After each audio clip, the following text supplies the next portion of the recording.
Bonjour, bonjour à toutes et à tous. Bienvenue dans notre rendez-vous, un nouveau rendez-vous, le 104e rendez-vous de ces 108 interviews Parcours d'hommes.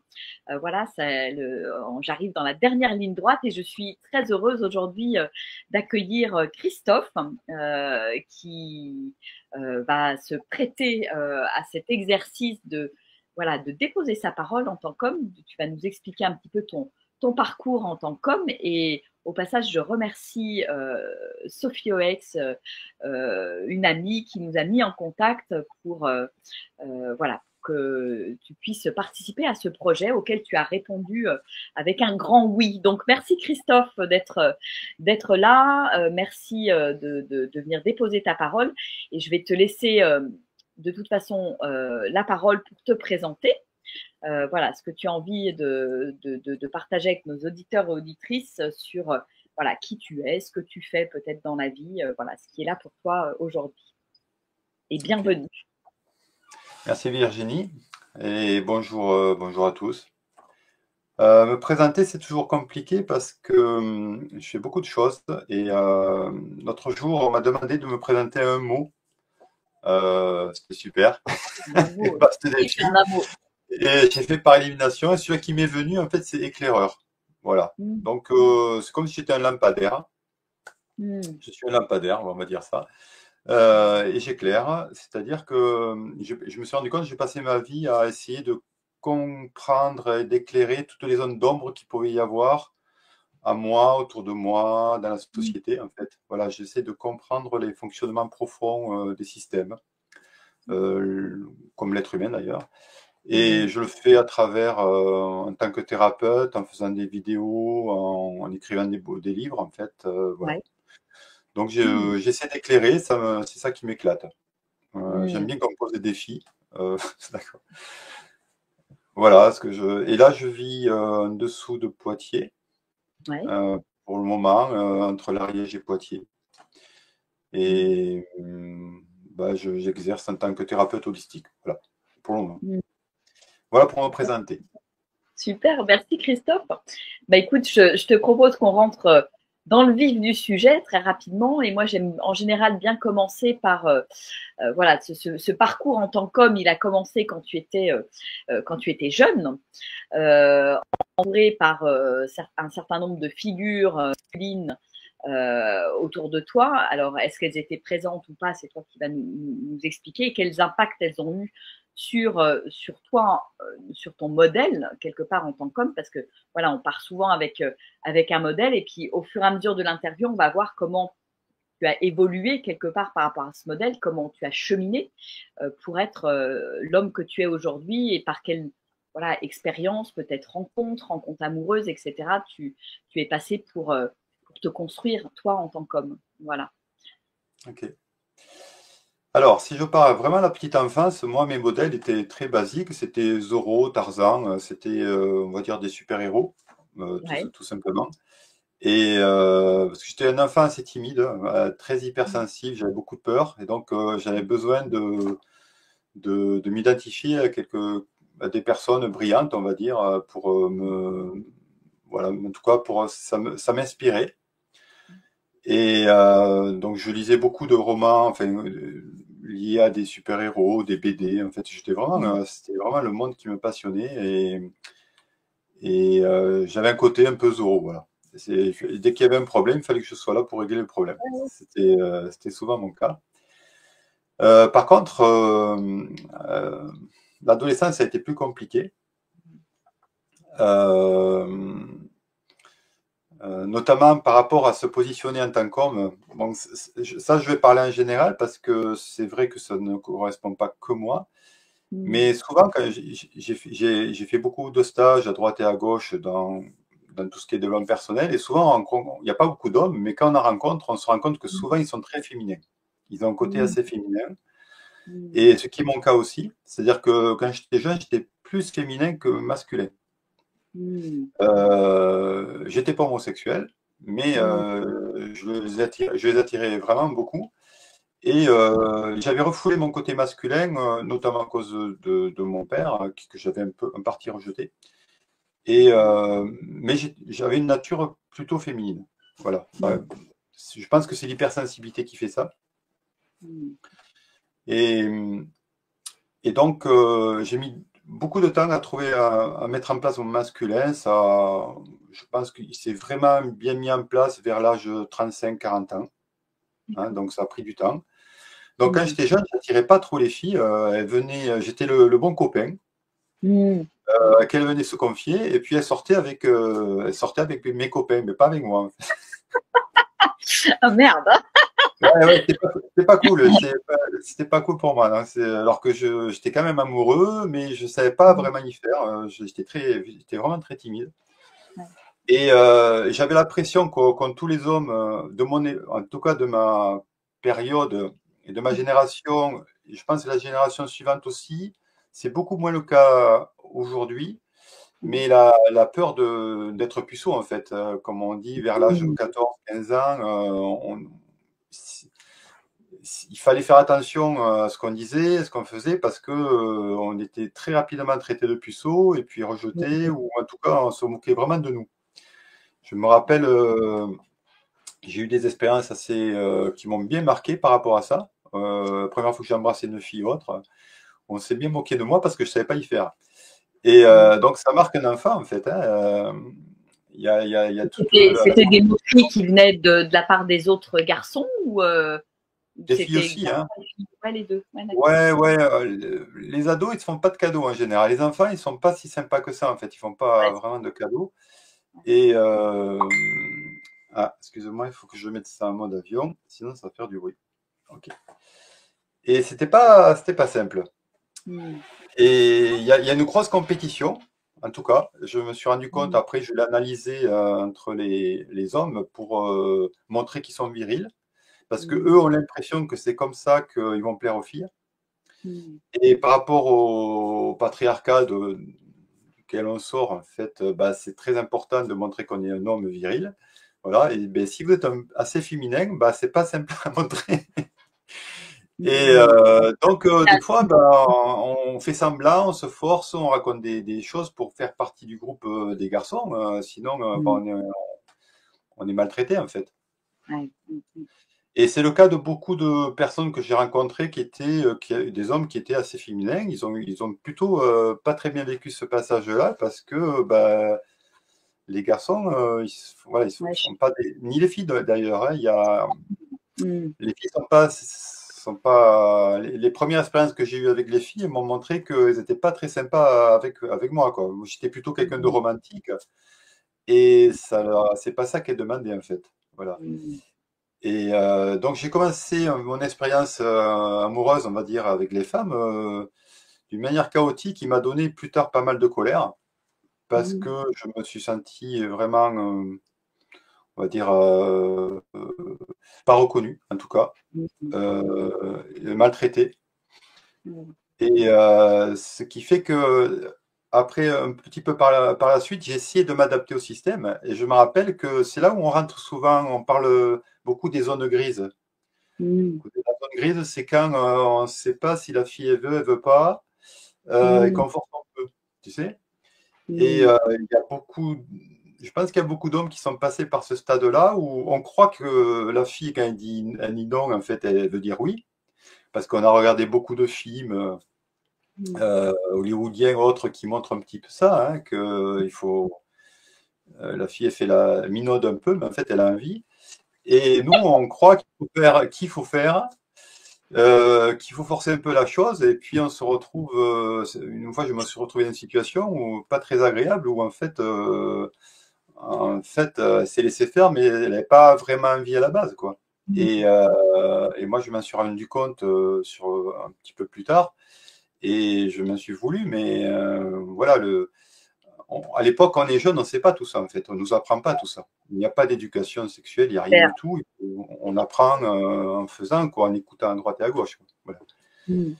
Mais voilà, je me suis rendu compte que les filles, en fait, elles ont l'impression, elles aiment beaucoup plus avec leur cœur, et elles ont l'impression que il faut qu'elles rencontrent vite un garçon pour dire qu'elles sont en couple. et que voilà, elles sont des femmes, elles rentrent dans le monde des femmes. Et les garçons, c'est de même. Il faut vraiment qu'ils aient rencontré pas mal de filles et couché avec pas mal de filles pour montrer qu'ils sont des mecs. Voilà, c'est Oui, une cette horreur. pression du couple, de la rencontre amoureuse, etc. Ouais, tu as senti que c'était important, quoi. Oui, tout à fait. En fait, j'essaie à travers mes livres, d'informer un petit peu là-dessus parce que c'est vraiment n'importe quoi et ça continue à perdurer aujourd'hui. J'ai écouté un petit peu comment ça se passe, les relations amoureuses actuellement. Ça n'a pas beaucoup bougé par rapport Ouais. à ce statut-là, en fait, hein. À part qu'il y a moins de rencontres, donc il y a moins de compétition entre les garçons, puisqu'en fait, ils ne se rencontrent pas trop. Ouais, ouais. Beaucoup se rencontrent euh, par l'Internet ou autre, en fait, par les jeux. Mais les filles, moi je vois, j'ai des adolescentes, quand elles parlent, on est en couple. À 12 ans, on est en couple. Je les regarde, c'est pas un couple. Ouais, ouais, oui, non, mais je suis d'accord C'est avec toi. incroyable. Voilà, elles ont des vocabulaires d'adultes et elles essaient de montrer qu'elles sont. Alors une fille qui réussit aujourd'hui, à 14 ans, c'est qu'elle a un mec sérieux et que eh ben, ça va durer dans le temps, quoi. Et c'est sa réussite. C'est incroyable. Je veux Ouais, dire. c'est fou, hein. Je suis un peu d'accord avec toi. Ouais.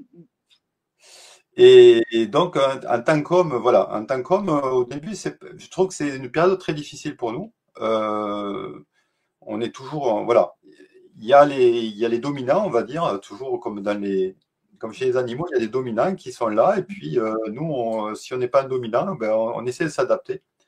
Ouais. Donc, ce qui Oui, fait que donc moi, tu as ressenti beaucoup, beaucoup cet aspect compétition, en fait, entre les hommes. oui, énormément, ouais, oui, oui, Mm. Mm.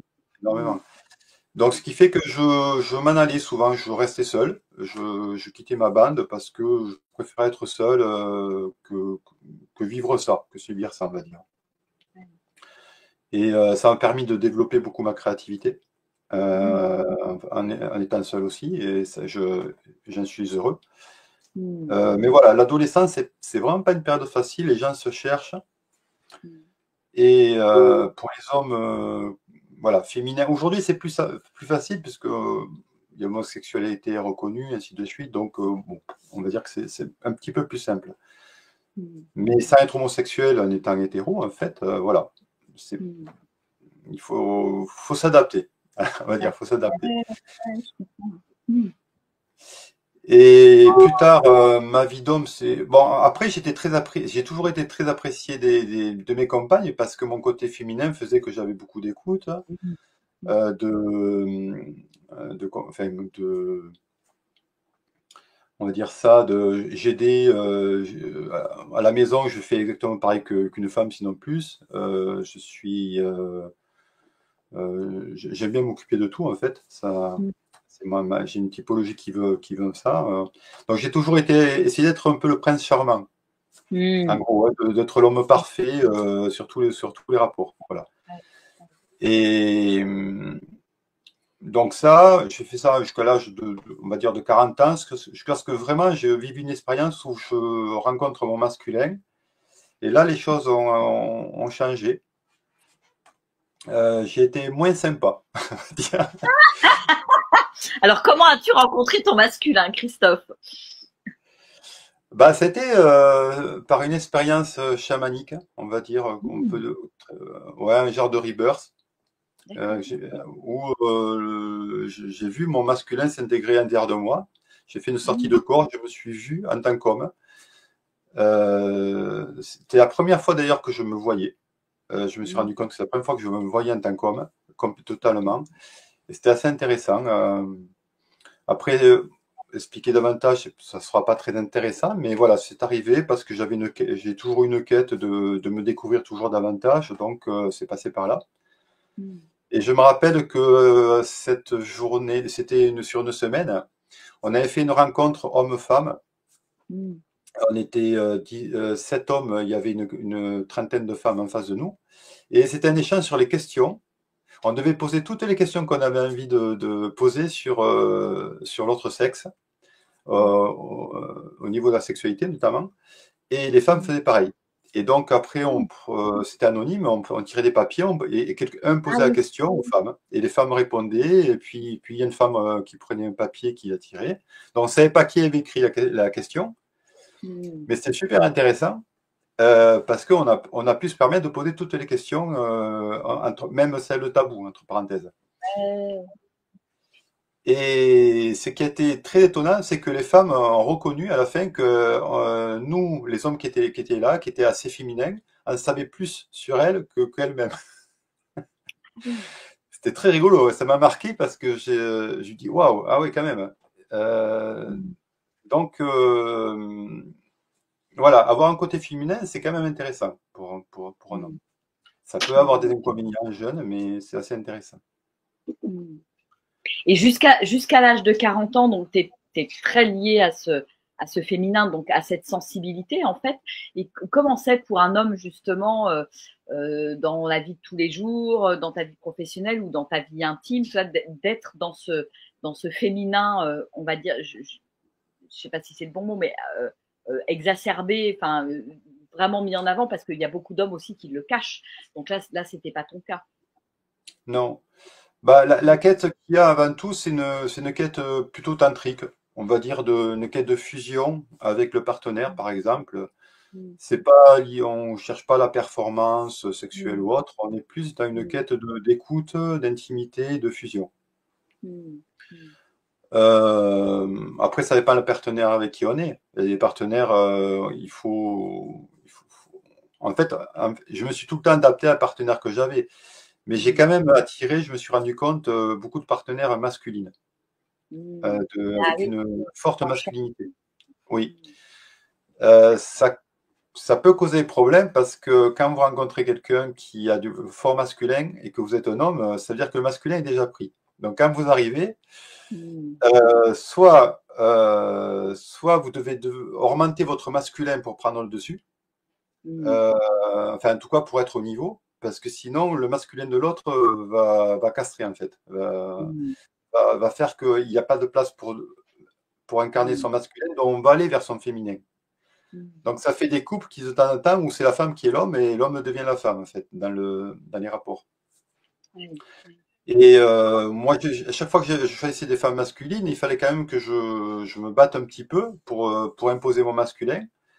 Mais étant assez complaisant et on va dire tolérant, bon voilà, ça se passait plutôt bien en fait. Mhm. Mais voilà, il y a ces deux pôles masculin et féminin qui sont là, qui des fois euh, et les femmes très masculines, souvent, il faut reconnaître aussi, il y a beaucoup de colère contre les hommes, pour X raisons. Mhm. Donc, bah, c'est l'homme en face qui va charger. En fait, le compagnon qui va charger. Oui, et c'est ce que tu as vécu, toi, dans des relations. Certains, pas toujours, hein, ça dépendait. Et puis, ça pouvait se faire dans le temps, en fait. Hein. J'ai bien, enfin voilà, Mais quand j'étais avec une femme qui était très féminine, ça se passait super bien. En Mm. général, il y avait une harmonie incroyable. Mm. Parce que justement, moi, j'avais pas besoin de forcer. Mm. Donc, mon masculin était là, j'avais pas besoin de forcer. Et en fait, voilà, quoi, Mm. c'est toujours très bien passé. Mais comme j'ai un côté qui cherche un peu le challenge et on va dire, j'aime pas m'ennuyer en fait, j'aime bien qu'on me titille un petit peu. Donc, voilà, j'ai plutôt tendance à attirer des femmes qui me remettaient pas mal en question. Voilà. Jusqu'à ce que, jusqu'à ce que j'en sois Mm. jusqu'à ce que j'en sois fatigué, Mm. et que je me mette avec une personne qui est très féminine et avec qui ça se passe Mm. super bien. Mm. Mm. Alors, moi, je travaille pas mal, tu sais, je sais pas si tu le sais, je travaille beaucoup, je suis formateur en énéagramme, Mm. qui est l'étude des différents Ouais, profils d'êtres humains. ouais. Et donc, j'utilise beaucoup cet outil pour analyser tout ce qui se passe entre moi, mes compagnes ou les relations que je peux Mm. avoir. Et donc, Mm. chaque fois, il y a l'explication arrive très rapidement. Chaque fois, je vois ce qui se passe, en fait. Et pourquoi Ouais, ça ouais. marche pas, pourquoi ça marche. C'est pour ça Mm. que je peux conseiller pas mal de couples. C'est mon Mm. métier, conseiller les couples, parce qu'avec cet outil-là, je vois de suite Ouais, où est-ce que où ça ça va va bloquer. fonctionner ou pas, ou ouais, ouais. Mm. Et donc, je me suis appliqué à moi-même. Et puis à chaque fois, voilà, je peux analyser à chaque fois qu'est-ce qui se passe. Mais on peut analyser quoi qu'on analyse, si on n'arrive pas à dépasser la problématique de base, qui peut être Mm. liée à des colères qu'on peut avoir contre sa mère, son père, son grand-père ou autre chose. Si on n'arrive pas à le dépasser, on reste toujours dans l'émotionnel. Et à partir de ce moment-là, même si on le sait, en fait, ça prend le dessus. Mm. Ce qui fait que, voilà, moi, en tout cas, en tant qu'homme, j'ai toujours cherché un partenaire qui me corresponde totalement. On va dire pas 100% parce que ça n'existe pas, mais vraiment à 90%. Mm. C'était ma quête toute ma vie. Mm. Et alors, je vais dire, enfin, je vais dire ça autrement. Je veux dire que chaque partenaire qu'on rencontre nous correspond parce qu'il nous rencontre là où on en est, Bien sûr. évidemment. Donc, si on a des billets, eh ben, ils vont nous les montrer. Et voilà, donc chaque partenaire est parfait. Mais ce que je cherchais, c'est le partenaire idéal dans le sens harmonie. Où vraiment, on Mm. soit vraiment totalement harmonieux. Voilà. Mm. Donc ça existe. Je l'ai rencontré assez tard, mais je l'ai Mm. rencontré. Donc super. Génial. Et là, aujourd'hui, concernant mon masculin-féminin, je les sens très équilibrés. Mm. Oui, tu Voilà. parlais tout à l'heure de cette expérience de chamanisme là. Qu'est-ce que ça a changé pour toi? Il y a eu un avant, un après. Qu'est-ce que ça a changé dans ta posture peut-être en tant qu'homme? Ce que surtout ça a changé, mais il y a eu cette première expérience, mais il y en a eu d'autres par la suite. Mm. Mais l'expérience la plus forte, ça n'a pas été celle-là, elle est venue un petit peu après. Suite à d'ailleurs une grande, beaucoup de souffrance.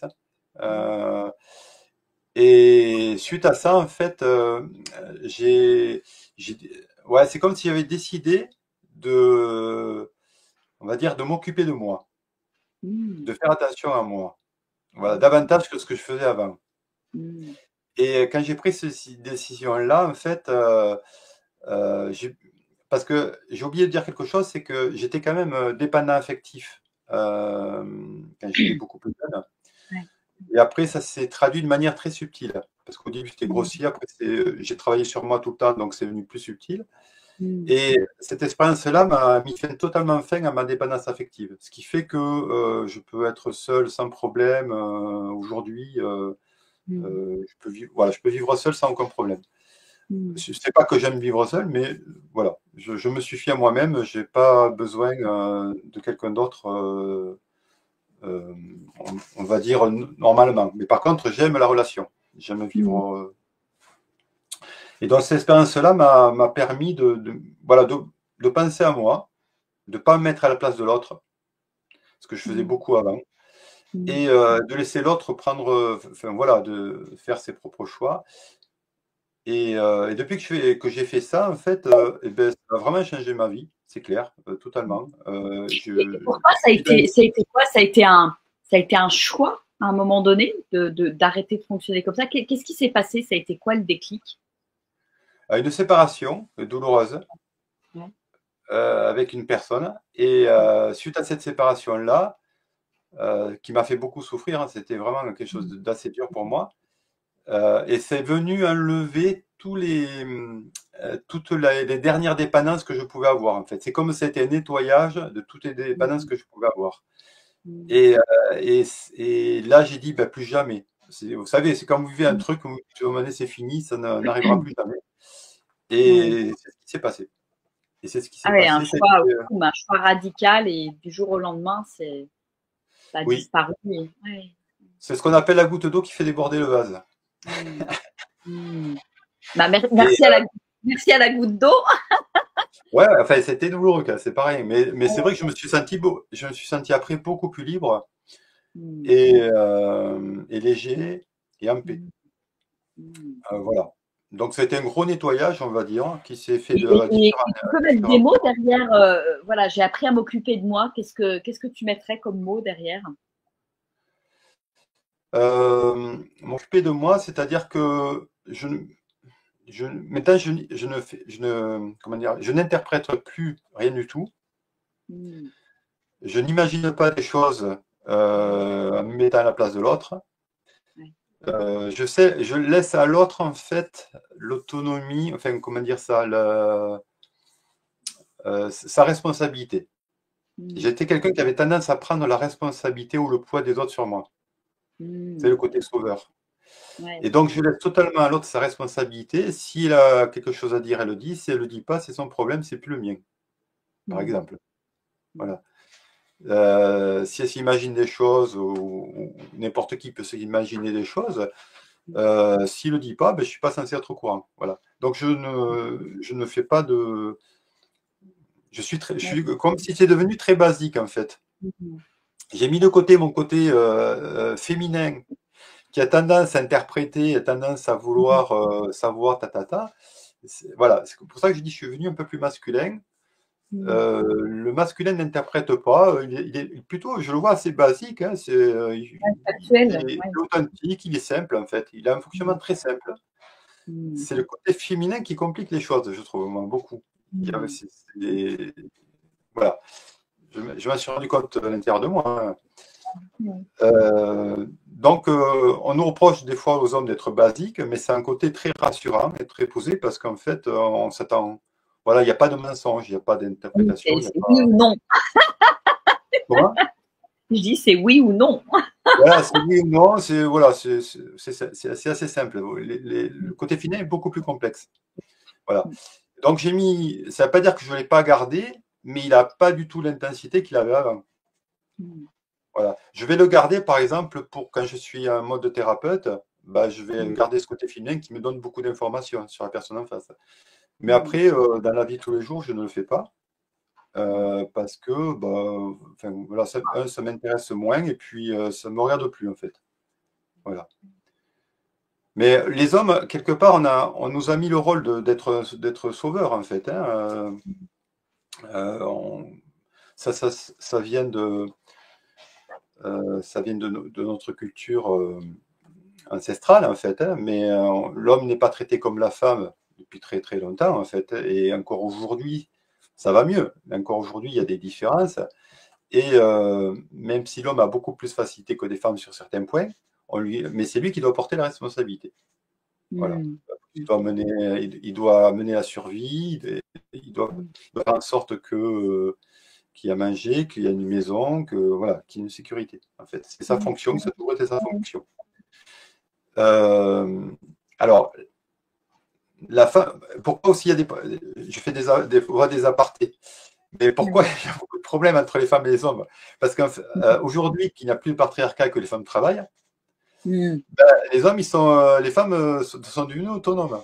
Donc les mecs ont Oui, perdu elles cette ont trouvé fonction. leur propre sécurité matérielle, Oui, financière, etc. oui. C'est pour ça que maintenant, les hommes ont perdu l'avantage de dire, ben moi, voilà, je fais ça, mais en contrepartie, tu te soumets à mes désirs ou autres. Voilà. Donc, il y avait quelque chose comme ça à l'époque. Les femmes étaient très Ouais, soumises aux c'était un hommes. guide. Voilà. Et là, comme les hommes ont perdu ça, en fait, ils sont un peu paumés. Et comme ils étaient en retard sur beaucoup de choses, bah, les pauvres, ils sont un peu perdus. Voilà, on va dire ça comme ça. Mm. Et parce qu'ils n'ont pas assez travaillé sur eux, ils n'ont pas justement développé leur côté féminin. Mm. Donc moi, j'ai commencé par l'inverse, donc j'avais un certain avantage. Mais aujourd'hui, je suis plus à l'aise, puisqu'en fait, voilà. Et J'ai qu'est-ce que fait. ça a changé donc pour toi dans ta vie de tous les jours et ta relation avec les femmes, le fait d'être beaucoup plus dans ton masculin, dans l'affirmation de toi, de tes besoins, j'imagine aussi. Comment ça a changé tes relations? Alors, on va dire, d'un côté, bah, c'est super parce que j'attire plus, par exemple. Alors, j'ai pas besoin d'attirer puisque je suis avec quelqu'un, mais je vois que Mm. j'attire plus parce que je suis rassurant. Je suis devenu Ouais. rassurant. On peut compter sur moi. Voilà, on sait que s'il y a un problème, je suis là. Voilà, j'ai un côté rassurant qui plaît beaucoup aux Mm. filles, enfin en tout cas aux femmes. Et je suis posé, je suis tranquille. Voilà, on peut construire quelque chose avec moi, en fait. Mm. Voilà, Mm. c'est ça qui attire. Alors, c'est quelque chose que je casse beaucoup en disant beaucoup de conneries, en fait, mais je le fais exprès, c'est pour montrer que je ne suis pas si rassurant que ça. Voilà. Mais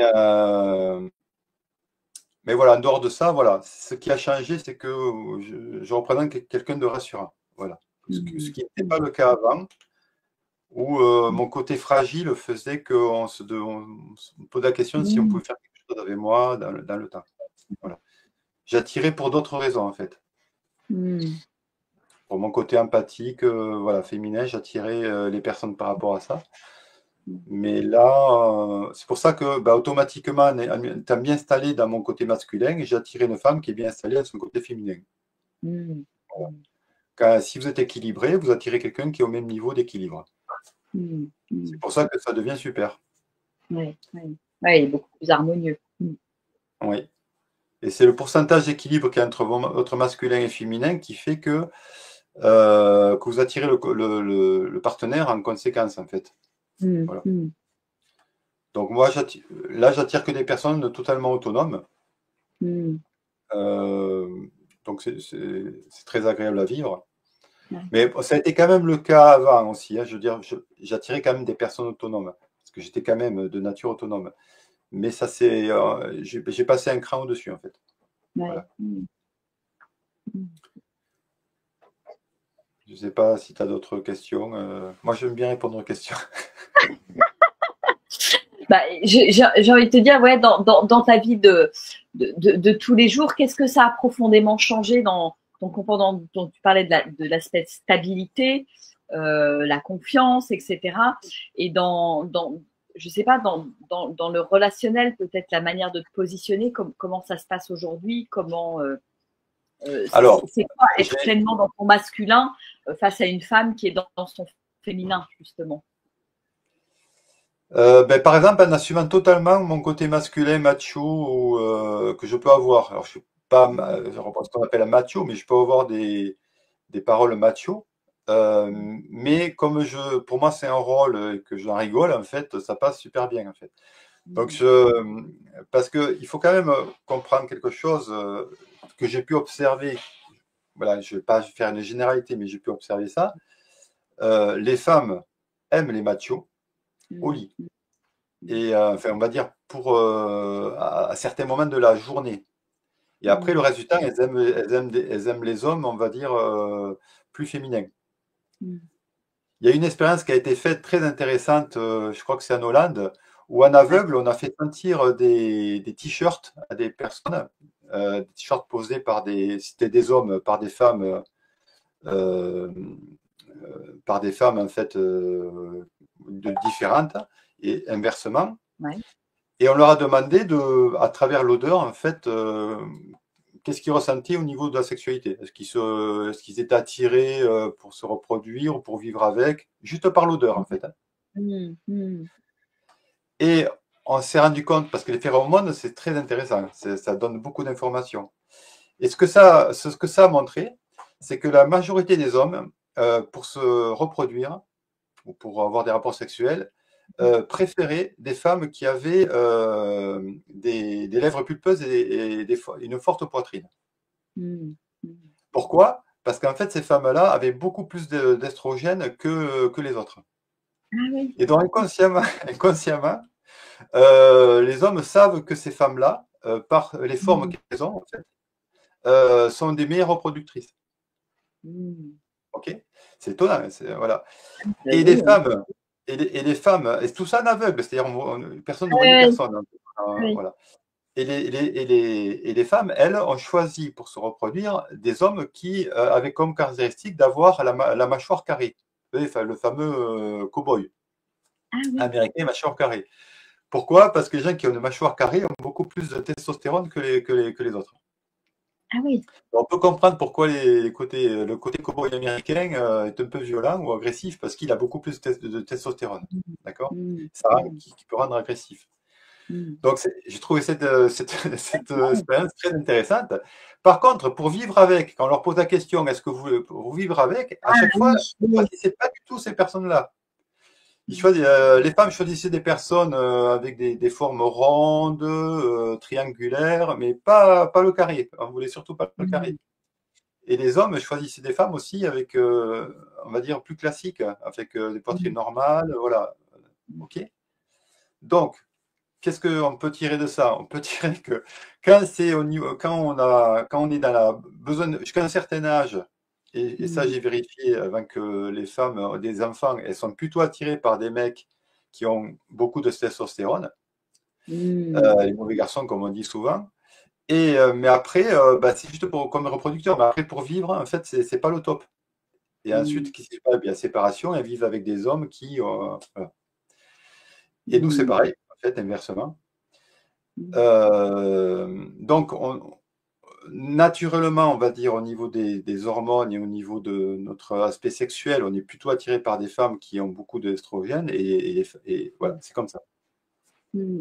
Ah, c'est Donc, rigolo. je me rappelle plus pourquoi je disais ça, mais c'est pour montrer que il y a plein de choses, il y a plein de conditionnements inconscients qui nous guident constamment. En fait, on ne se rend pas compte du tout, hein. Et ça vient de la première cellule, des premières cellules de vie qui sont apparues et qui, à travers les phéromones, cherchent toujours à rencontrer une personne qui est la plus différente de soi au niveau de l'ADN. Et c'est l'odeur qui donne cette information-là. Elle en donne d'autres aussi, mais elle cherche vraiment le partenaire idéal au niveau de l'ADN, en fait. Pas du physique, pas de tout ça, c'est au niveau de l'ADN. Donc tout ce qui est très différent et très opposé nous attire énormément. Okay. Donc c'est un conditionnement les plus anciens, les plus oui, qui est difficile de passer outre. Voilà. Et après, on a d'autres conditionnements qui, sociaux, religieux ou parentales, qui font qu'on est attiré aussi par d'autres personnes sur d'autres critères. On a une dizaine de conditionnements que j'ai écrit dans mon second livre, Le jeu inconscient des relations amoureuses. Et dans ces conditionnements-là, le parental, il est pas très très gros en fait. Il n'est pas énorme. Donc quand on est attiré par une personne, très souvent, il n'y a rien de miraculeux en fait. C'est jamais de hasard. On a un programme à l'intérieur de nous. Et quand ce programme reconnaît la personne, c'est bon, ça fait tilt, en fait. Et donc, ce qui est intéressant, c'est de rendre ce programme conscient, en fait. Et si vous le rendez conscient, après, vous ne faites plus avoir normalement, puisque bah, vous savez d'où ça vient. Et j'ai envie de te poser la question, là, par rapport à ce changement-là que tu as vécu avec l'installation de ce masculin dans ta vie, de manière beaucoup plus présente. Qu'est-ce que ça a changé aussi dans ta relation avec les hommes? Beaucoup de choses. J'ai plus peur d'eux. J'avais assez peur des hommes à l'époque, comme concurrents, hein. Oui. Mais ça, c'était lié à mon adolescence, en fait. Je peux l'analyser comme ça et d'autres choses. Là, j'ai plus peur d'eux. D'ailleurs, quand j'arrive, que je vois des mâles dominants, je vais m'amuser avec eux, mais direct. Voilà. J'adore. Moi, j'adore m'amuser. Je suis très joueur. Donc, quand je vois le fonctionnement des personnes, je vais aller un peu les titiller, en fait. Voilà. Donc, ça a changé ça par rapport aux hommes. Je m'éclate bien. Je les envie pas. Je suis heureux d'être tel que je suis. Et avec les femmes, je suis un peu plus direct, en fait. C'est-à-dire que je m'écoute davantage. Je fais pas ce que je veux, mais si j'invite quelque chose, voilà, je le fais. Je n'ai pas besoin d'avoir l'autorisation. Voilà. Donc, j'ai gagné en simplicité, en fait. J'ai gagné en simplicité. Et cette simplicité, pour toi, elle vient d'une meilleure écoute de toi, en fait. C'est plus juste pour toi, en fait, c'est ça? Oui. Alors, j'ai perdu un romantisme, c'est clair. Alors, j'essaie de le retrouver parce que je trouve que le romantisme bien utilisé, c'est intéressant. Donc, ça donne le gentleman, en fait, hein. Quand vous avez le romantique, c'est, on va dire, c'est le côté féminin de l'homme. Enfin, en tout cas, c'est un aspect féminin de l'homme. Et après, vous avez le gentleman, celui qui va, bon, qui va être élégant, qui va faire attention à l'autre, mais avec classe. Voilà. Donc, Oui, et c'est pas parce qu'il est comme ça que il prend pas en compte ses besoins, qu'il exprime pas ses besoins, il sait où il est aussi. Il peut être à la fois gentleman et à la fois bien ancré dans son masculin, en fait. tout à fait. En fait, il faut s'amuser avec tous les rôles qu'on a. Moi, je peux être gentleman à certains moments et très Ouais, macho à d'autres. Ou voilà, je m'adapte au moment et à mes envies ou à ce qui se passe en fait. Je ne suis pas un prisonnier d'un personnage en particulier. oui, tu Que joues je avec ces voilà, différents personnages. oui, oui. On en a 9 en tout et je m'amuse de. Bon, bien sûr, il y a des dominants chez nous, mais j'essaie de passer de l'un à l'autre pour diversifier mes relations, quoi, en fait. Ouais, donc des relations apaisées avec les hommes. Tu as déjà participé à des cercles d'hommes, des choses comme ça? Bah, j'en ai animé pendant plusieurs années à l'époque. Là, j'ai essayé d'en refaire dans le coin, mais ça n'a pas fonctionné. Il n'y a pas eu d'hommes qui sont venus, donc j'ai laissé tomber. Euh, Qu'est-ce que ça t'a on le apporté? on le fait entre amis des fois. Enfin, quand on fait des sorties entre amis, ça se fait tout seul. Mais c'est vrai que là, je ne sens pas le besoin d'aller dans un cercle d'hommes aujourd'hui. Ouais, ouais. Voilà, je ne suis pas un animé, mais je ne sens pas le besoin. Non, je ne sens pas de besoin d'y Qu'est-ce que ça participer, par t'apporte? exemple. Qu'est-ce que ça t'a apporté, je dirais, la proximité justement avec les autres hommes? Alors, j'ai vécu aussi une expérience étonnante. Je participais à des rencontres d'hommes. On était quand même 150. Ah oui. C'était avant le Covid. C'était quelque chose qui était un peu national. Il y avait 300 femmes d'un côté et 150 hommes de l'autre. Ah oui, Des c'était rencontres les masculines et rencontres féminines. du féminin sacré et du Voilà. masculin sacré. Ouais, voilà, c'est Ouais, vrai, j'avais. ouais, ouais. Et c'était vraiment très intéressant. Je me suis éclaté avec les mecs. Vraiment, c'est très intéressant de vivre qu'avec que des mecs. C'est génial. Ça enlève beaucoup notamment la compétition avec les femmes. Ça, c'est génial. Ouais. C'est direct. Il peut y avoir des compétitions d'ego entre hommes, mais bon, mais déjà, ça enlève le côté séducteur. Parce que dès Ouais. qu'une femme rentre dans le groupe, si elle est mignonne, c'est clair, ça va partir en compétition de séduction. Donc ça enlève ça. Donc les hommes sont beaucoup plus tranquilles, plus posés. On peut comprendre pourquoi il y a des pays où les hommes sont beaucoup plus ensemble. Ça a des côtés très positifs en tout cas. Et j'ai senti aussi l'énergie, une énergie masculine que j'avais jamais ressentie avant. C'est très particulier comme énergie, ça donne beaucoup de puissance. Ça m'a fait penser aux fameux vikings qui couraient sur le combat, qui couraient au combat avec la Ouais. hache à la main en criant. Vous savez, ces trucs-là de courage absolu ou d'habilité absolue. En fait, on peut le prendre de différentes manières. Mais j'ai ressenti une énergie waouh, très puissante, vraiment très très masculine de tout est possible en fait. Voilà, tout est possible, on peut tout faire, il n'y a rien qui nous arrête. Voilà. Et ça, c'était très agréable. Je l'ai ressenti nulle part ailleurs qu'à ce regroupement-là. Et ce qui était marrant aussi, c'est que le quatrième jour, on s'est retrouvé avec les femmes. Et moi, j'avais ma compagne qui était de l'autre côté à l'époque et qui m'a raconté que c'était super aussi. Mais dès qu'elle savait qu'on allait rencontrer les hommes, c'est-à-dire, elles ont su, on va dire,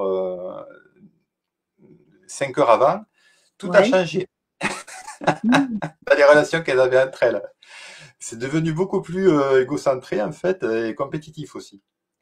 Et sachant elles allaient voir des hommes, en fait. C'est incroyable, à chaque fois. Alors, c'est mignon aussi, hein, c'est mignon, mais voilà. Et quand on s'est rencontrés, voilà, on a senti aussi la frustration parce qu'elles étaient 2 fois plus que nous.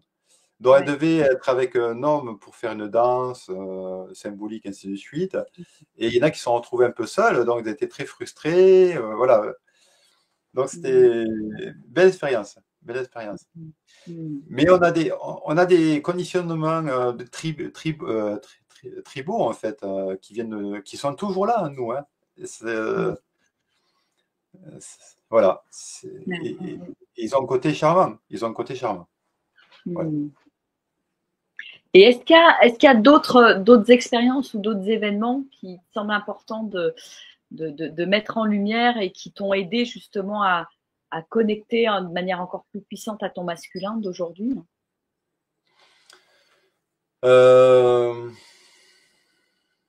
qu'il y a des événements importants qui vont connecter davantage au masculin? Par ce que j'ai parlé, il y en a eu d'autres, mais moins importants. Mais ça a été plus une étude aussi.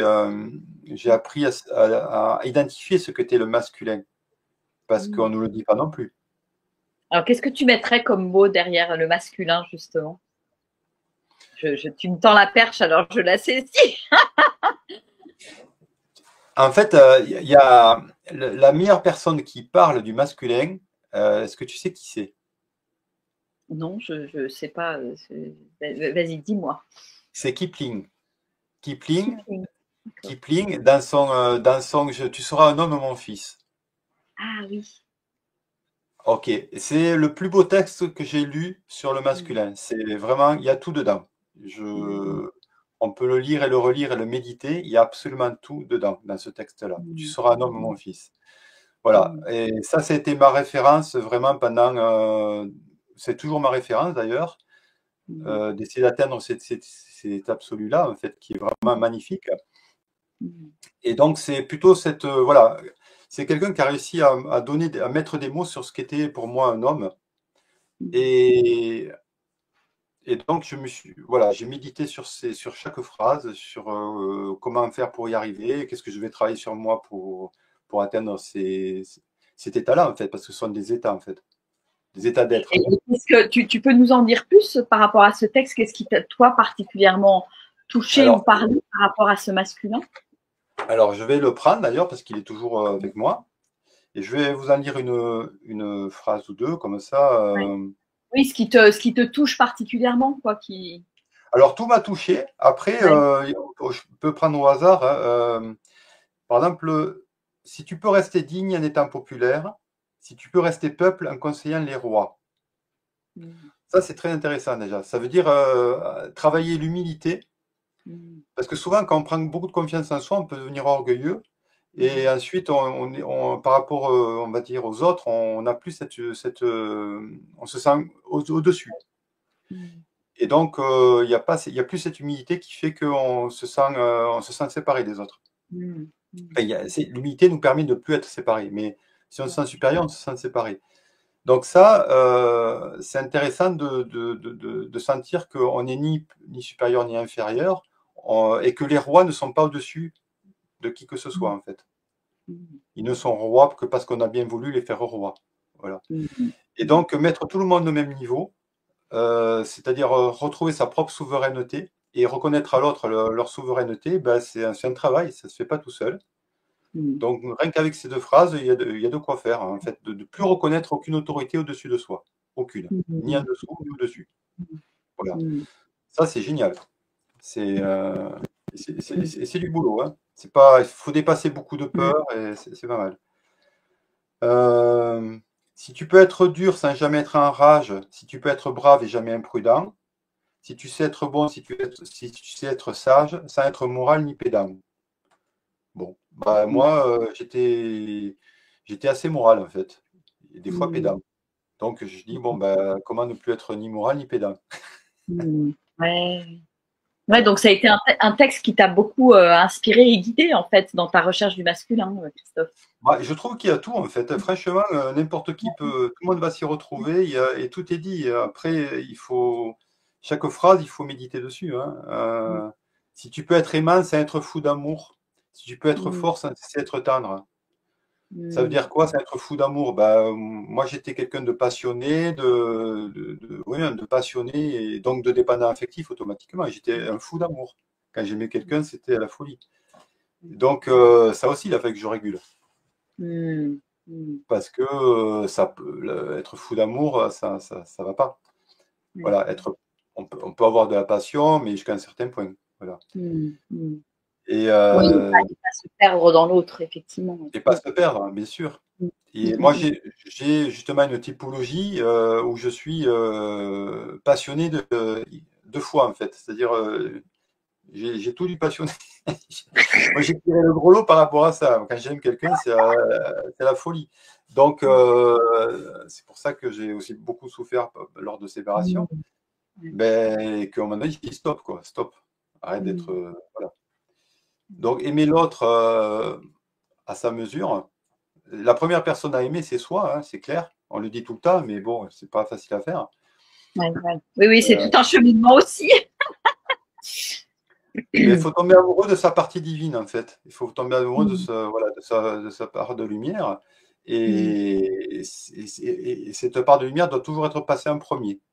N'importe qui, devant n'importe qui d'autre. Et à partir de là, Est-ce que tu dirais que ça, c'est justement affirmer son masculin, de laisser toujours cette partie divine en premier, quelque part? Non, c'est autant pour une femme que pour un homme. C'est pas masculin Alors, particulièrement. quand je dis masculin, c'est son masculin de manière générale, que ce soit pour un homme ou une femme. Est-ce que Ah, ça d'accord. Okay. relève de l'énergie masculine, ce choix de toujours se choisir, en fait, quelque part? Oui, parce que normalement, le féminin à nous est connecté déjà à cette part-là. C'est de notre masculin qui n'y est pas, en fait. Le masculin, c'est le côté un peu très terre à terre. Et donc, c'est ça qu'on dit aussi, unir le féminin avec le masculin, hein, quelque part. Hein. C'est garder cette connexion avec notre partie supérieure qui n'est pas incarnée et ne faire plus qu'un. Et à partir de ce moment-là, on est entier et donc on n'a plus besoin de personne. Et ça, c'était un travail de longue haleine, hein, de chercher cette entièreté. Et donc, à partir d'une fois qu'on l'a trouvée, alors ça ne veut pas dire qu'on la garde tout le temps, mais en général, quand on l'a trouvée, on sait où aller, on sait comment la connecter. Et une fois qu'on l'a trouvée, on n'a plus de problématiques qu'on peut avoir qui sont liées à la jalousie, la compétition, la mésestime de soi, l'abandon. Voilà, il y a plus tout ça, ça disparaît. Et donc, on devient des êtres paisibles et en paix, et on n'a plus besoin de chercher à se faire voir de quelle que soit la manière qui soit. Et ça, c'est ce qu'on a tous à faire aujourd'hui, parce que s'il y a autant de problèmes dans le monde actuellement, c'est parce qu'on n'a pas réglé ça. Voilà. Chacun a besoin de nourrir son ego ou son orgueil d'une manière ou d'une autre, et puis automatiquement, d'autres en pâtissent. Voilà. Et malheureusement, c'est ceux qui ont les plus gros égos qui sont à la tête de nos sociétés. Voilà. Super, Christophe. J'ai envie de te poser la question maintenant, au vu de tout ce que tu as partagé, de ton parcours. Qu'est-ce que tu aurais comme message pour les hommes qui écoutent cette interview? Et voilà, qu'est-ce qui te descend comme message, s'il y en a un que tu aimerais délivrer? Le premier qui me vient, c'est il est tellement évident que je ne sais pas si je vais le dire, mais parce que c'est pas. Alors en fait, c'est ce qu'on dit souvent, on l'entend, mais en fait, entre l'entendre et l'intégrer, c'est très, très, très différent. C'est être soi-même, en fait. C'est être authentique, être soi-même et authentique, et ne plus chercher à charmer, à plaire ou à faire plaisir, en fait. Soyez vous-même. Déjà, ça, c'est super important. Et si vous êtes vous-même et que vous êtes en paix, automatiquement, vous allez développer vos qualités, des qualités positives. Si vous n'en avez pas trop au départ, eh bien, vous allez développer, parce que si vous êtes en paix, en fait, vous allez devenir disponible.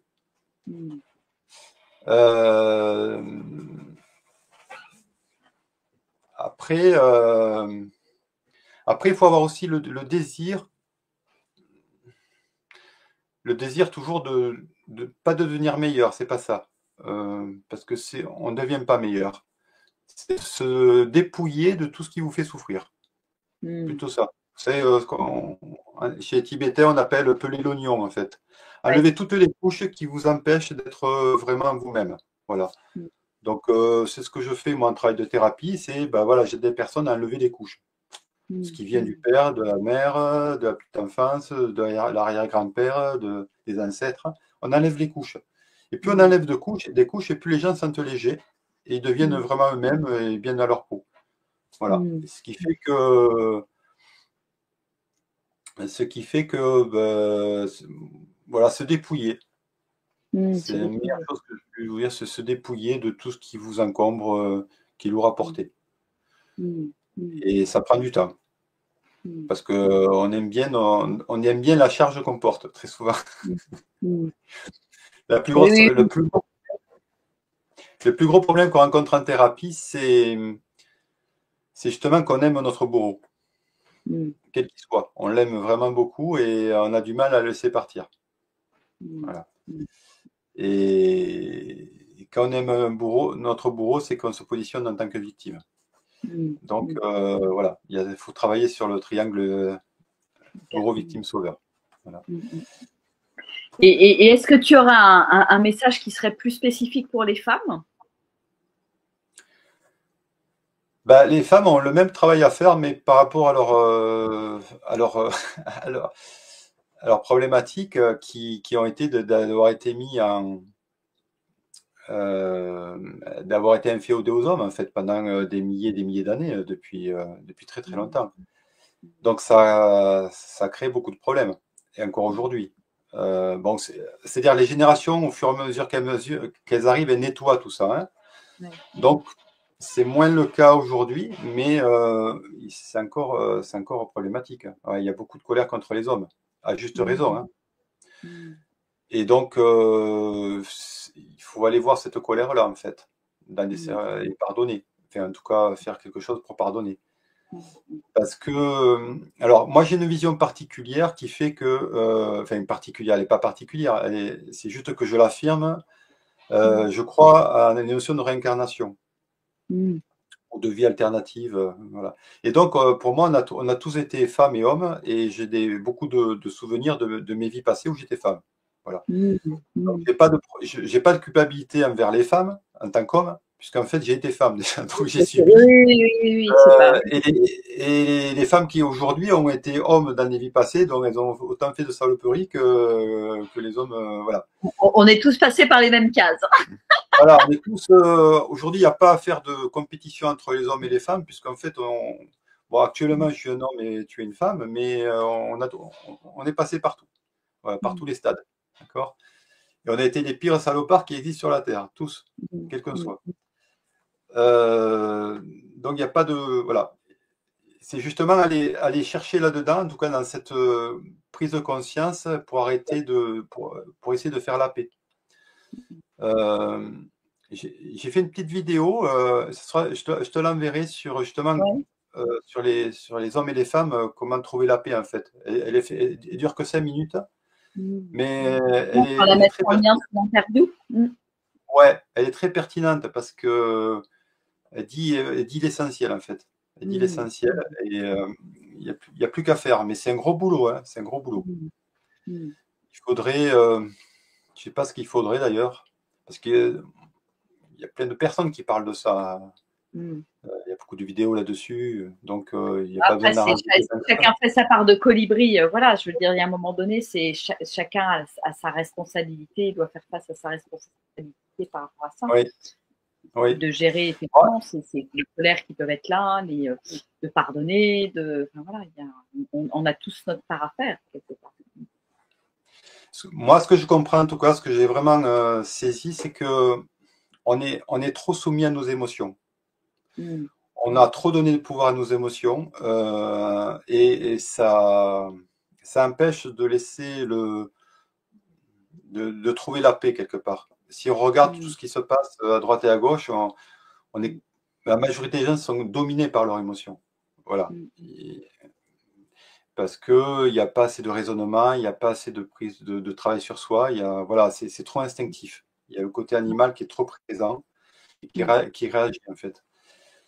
Et pour moi, l'évolution, c'est qu'on aille vers quelque chose de plus posé au niveau des émotions, beaucoup plus posé en tout cas. Et pour ça. Voilà, il faut vider le sac qu'on a. Ouais. Donc, tout le travail qu'on fait, nous, quand les thérapeutes, c'est d'abord, une fois qu'on a posé le diagnostic, c'est de vider tout le trop-plein d'émotions qui est là depuis des générations et des générations, parfois. Et bon, une fois qu'on a fait ça, ben, voilà, je vous dis, on se sent plus léger. Donc, c'est pas une question d'hommes et de femmes, hein, il faut. Mais aux femmes, je dirais les hommes, si vous rencontrez un homme féminin, faites attention de ne pas le castrer. Voilà. C'est un conseil que je pourrais donner, c'est au contraire, mettez en avant son masculin, et s'il se sent admiré, parce qu'un homme a besoin d'être admiré par la femme, c'est clair. La femme a besoin de se sentir aimée, un homme a besoin de se sentir admiré. Et quand il ne se sent plus admiré, bah, c'est là où ça commence à mal aller, en fait, dans la relation. Après, il faut qu'il soit admirable. Il faut que l'homme soit admirable, on est d'accord, pour qu'il soit admiré. Mais des fois, je trouve que les femmes sont un peu dures, sont assez dures. Parce que justement, il y a beaucoup de revendications. Il y a beaucoup de revendications qui ne sont pas réglées. Donc, voilà. Mais chaque cas est particulier. Hein. Je vous dis, je dis au départ, on attire toujours la personne parfaite pour nous sur le moment. Tout à fait, Voilà. tout à fait. C'est la sagesse de la vie qui veut ça. Et c'est chouette. C'est chouette d'être dans cette conscience-là aussi. Parce que ben, voilà, quand on traverse des trucs qui peuvent être des fois difficiles, bah, c'est pas pour rien qu'on les traverse, quoi. On est toujours responsable de ce qu'on attire. Après, comme on ne le fait pas d'une manière consciente, on a l'impression que c'est un accident ou qu'on a. Voilà. Mais une fois qu'on a compris qu'il y a plein de personnages en nous et que chacun veut quelque chose, veut obtenir quelque chose, et c'est le mélange le pourcentage, enfin, le mélange de tout ça qui va attirer la personne parfaite par rapport à ce pourcentage-là. Donc, quand vous savez quand vous faites l'introspection et que vous écoutez ce que veut chacun de vos personnages, vous n'êtes jamais étonné par ce que vous attirez. Jamais. Puisqu'en fait, c'est votre attraction marche vraiment, elle attire vraiment ce que vous émettez, en fait. Simplement, comme je vous dis, la majorité des personnes ne savent pas ce qu'elles émettent. N'ont pas conscience qu'elles émettent, de ce qu'elles émettent. Donc, automatiquement, elles attirent. Elles sont étonnées des fois parce qu'elles attirent. Non, il ne faut pas être étonné. Bon, eh bien, écoute, Christophe, je crois qu'on va s'arrêter là.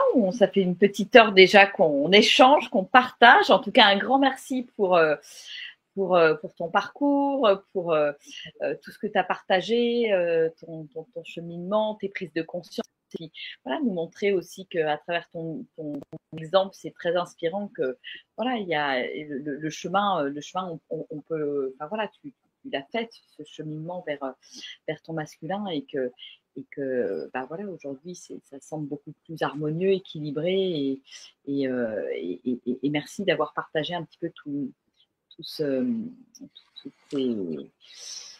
ces expériences que tu as pu vivre et qui t'ont aidé à devenir l'homme que tu es aujourd'hui. Ben, merci de nous permettre de le faire parce que ça se fait pas tant que ça. Ouais. Moi, j'ai pas mal de vidéos. Alors, c'est pas automatiquement sur ce thème précis, mais ça l'englobe sur ma chaîne YouTube. Ouais. Il y en a une soixantaine à peu près, mais de faire vraiment spécifiquement là-dessus, c'est super. Merci de le faire, Virginie. J'espère que ça sera diffusé, enfin, que les personnes iront voir parce que surtout les hommes, ils ont besoin vraiment de repères, en fait, de repères. Parce qu'il y a beaucoup de gens qui sont perdus donc les problématiques que je vois souvent dans les couples, c'est souvent quand même lié à ça. Un problème de masculin et féminin, majoritairement. Oui, des déséquilibres ou de l'un ou l'autre qui n'est pas à la bonne place, bien sûr. Le problème, c'est que les couples, en général, quand ils viennent voir un accompagnateur comme moi, bah, c'est souvent, il y a beaucoup de mal qui a été fait.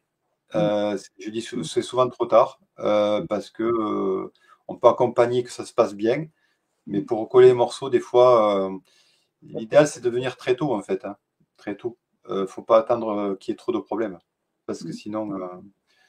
Alors qu'en plus, les solutions sont tellement faciles, sont tellement rapides et faciles à mettre en place. C'est juste une méconnaissance, en fait. Voilà. Bon, en tout cas, merci pour ça. Bah, écoute, en tout cas, merci à toi, Christophe. On vous souhaite une belle fin de journée à toutes et à tous. Et puis, n'hésitez pas, si vous êtes arrivé au milieu de cette interview, à aller la visionner en entier sur mes réseaux ou sur la page de Christophe également, qui va la relayer aussi sur sa page Facebook. Et puis, bah, je vous dis à demain pour une prochaine interview. On continue la dernière ligne droite. Voilà. On vous embrasse bien, bien fort. Ciao, ciao. Au revoir. Ciao, ciao. Au revoir.